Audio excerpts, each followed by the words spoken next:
Andrea Ledesma has a 4-year college degree, but works 30 hours or so a week making pizzas. You think you're going to graduate and all these things are just going to happen for you, and when nothing happens, you're like, well, what was this for?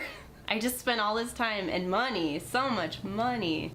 The 28-year-old is not alone. A new study done by the advocacy group Young Invincibles confirms what many millennials suspected. They are worse off than their baby boomer parents.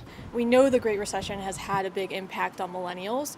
We also wanted to look at decades-long trend in the economy and in financial security to see what we were facing compared to, for example, what our parents saw when they were our age. The median net worth for young people dropped by half. So young people today have half the median net worth as young people did in the 1980s. Wages have also dropped significantly by 20%. Those between the ages of 25 to 34 had a median household income of nearly $41,000 in 2013, compared to nearly $51,000 for their parents in the 80s. Fewer millennials also own property.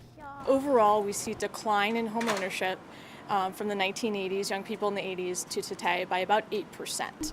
That includes Heather Baker and husband David Marak, who are stuck with $70,000 in student loans.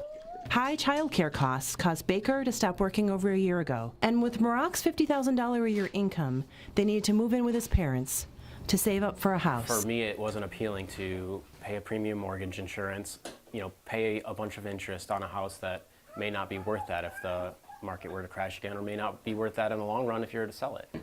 The American dream now, I think, we're just striving to be happy, just know what happiness is, and making our life fit us instead of making ourselves fit what's going on in the world, I guess. Ledesma's mother can see that our generation had it easier. I think everything is just harder for them, whether it's the economy and it's politics and just the, drugs out there. When Ledesma was younger, she thought at this point she'd have a house and be making more money.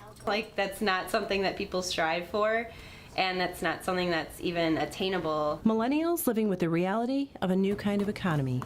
Carrie Antelfinger, Associated Press.